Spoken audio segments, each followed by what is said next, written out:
20 लाख से ऊपर सरकार का डेटा है, 13 लाख कश्मीर के नौजवान ड्रग्स में है, गवर्नमेंट का डेटा है, 20 लाख नौजवान डिप्रेशन में है, गवर्नमेंट का डेटा, मेरा डेटा नहीं है। 87 से ज्यादा सिविलियन मारे जाते हैं 5 अगस्त 2019 के बाद, और 100 से ज्यादा सिक्योरिटी पर्सन मारे जाते हैं। ये गवर्नमेंट का डेटा है। रही बात इसलिए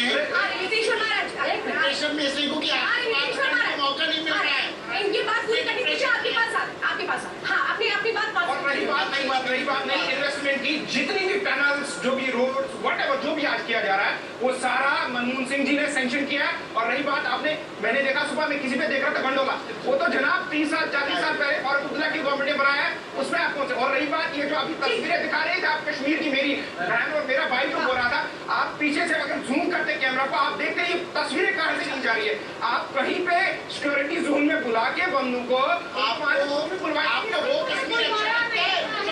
देश का नौजवान, हमारे देश के जवान कितनी चप्पल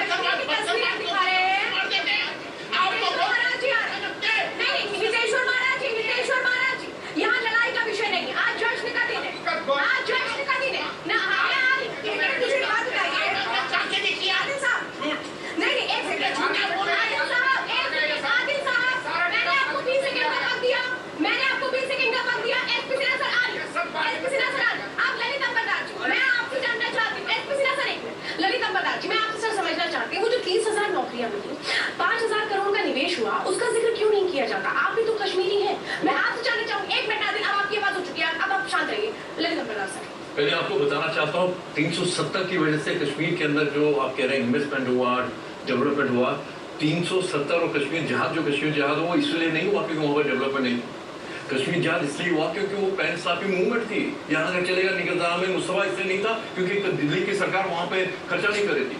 आपको बताना चाहता हूँ, आपके द्वारा दर्शकों को बताना चाहता हूँ, 370 से पहले भी कश्मीर का आम मुसलमान हिंदुस्तान के आम हिंदुस्तानियों से बेहतर रहता था, क्योंकि आप वहाँ की सब्सिडी जो देते थे, बिहार के हिंदुस्तानियों को 5 रुपए मिलते थे, वहाँ पे 500 रुपए मिलते थे कश्मीर के लिए। वहाँ खाना पीना सबके लिए ठीक था, घर सबके लिए था, वो आपकी बदौलत भारत सरकार की वजह से था। लेकिन जो कश्मीर जहाज जो हुआ, कश्मीर जहाज सिर्फ 370 की वजह से हुआ। क्या हुआ था 370 की वजह से?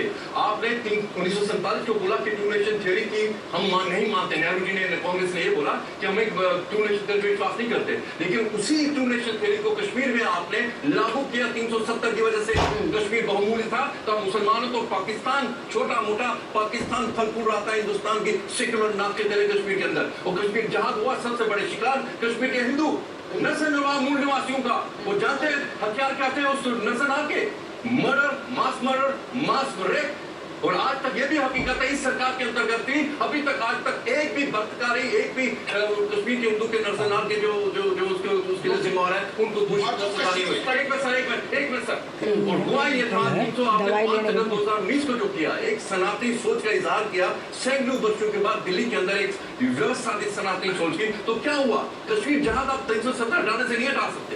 आपको एक प्रक्रिया शुरू की जिसके अंतर्गत जो 370 की वजह से कश्मीर के अंदर एक इस्लामोफेसिस्टिक मानसिक व्यवस्था चल रही थी, फल फूल रही थी, उसको तोड़ने की प्रक्रिया शुरू हुई। बिल्कुल प्रक्रिया शुरू हुई, और समस्याएं हर देश में होती है, जैसा कि आपने कहा समस्या हर देश में होती है, लेकिन अलगाववाद उसका कोई रास्ता नहीं है, आतंकवाद उसका कोई रास्ता नहीं है। और भारत के हर स्टेट में अलग अलग समस्याएं हैं, लेकिन हर कोई अलगाववाद का, आतंकवाद का रास्ता नहीं पकड़ सकता है। लेकिन 5 अगस्त 20 को क्या हुआ था, इस पर भी जिक्र करना बहुत जरूरी है। और महाराज रितेश्वरम जी हमारे साथ हैं। रितेश्वरम जी, मैं आपसे समझना चाहूंगी कि एक हिंदू धर्म गुरु होने के नाते 5 अगस्त 2020 की तारीख आपके जीवन में क्या महत्व रखती है? क्योंकि ये लड़ाई सिर्फ कुछ सालों की नहीं, सैकड़ों सालों की थी, इंतजार सैकड़ों सालों का। 2014 में गलतियों से, टोपी वालों से गलती से बटन दब गया, जिसमें एक हिंदूवादी देश का इस तरह से बात है, आप अच्छी बात कीजिए ना, देखिए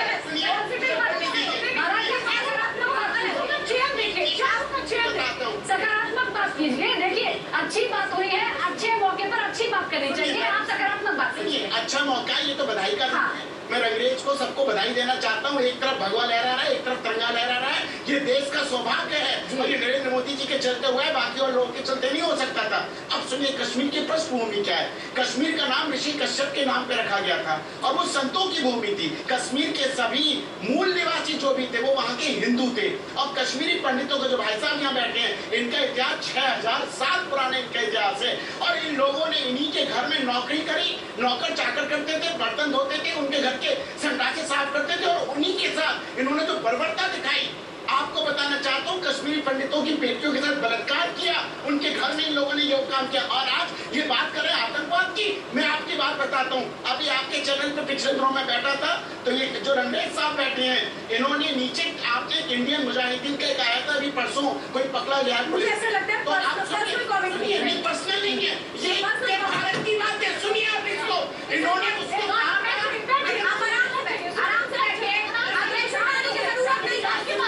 आपकी बात सुनूंगी लेकिन मर्यादा में, आपसे मर्यादा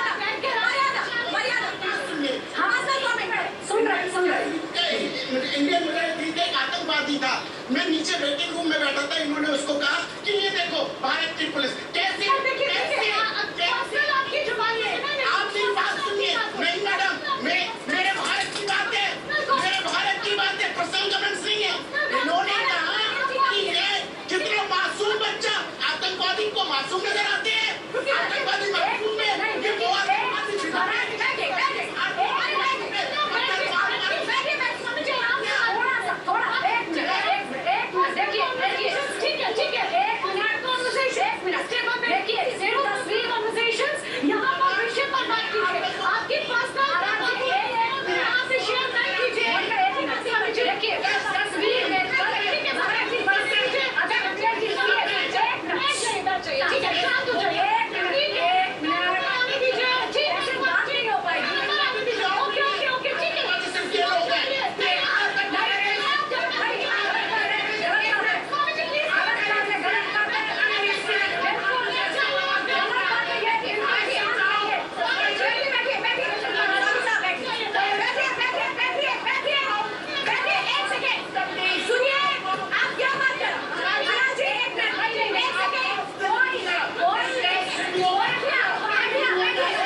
संयम मत खोइए, पर्सनल कमेंट मत करिए। आपको पूरा देश देख रहा है, ये अच्छा नहीं लगता है और कोई भी चीज ऐसी नहीं होनी चाहिए जो किसी को भी आहत करे। रमेश जी, एक सेकंड सर, आपका भारत नहीं, सबका भारत है। रमेश जी, मैं चाहूंगा सर रुकिए, पर्सनल कमेंट नहीं,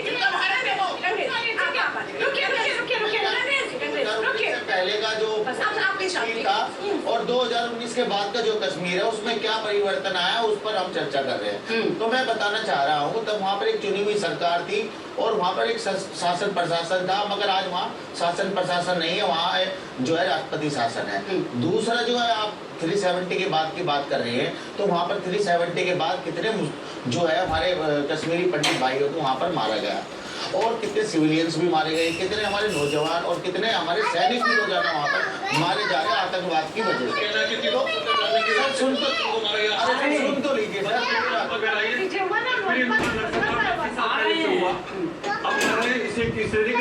क्यों टारगेट किलिंग हो रही है? क्यों ये टारगेट?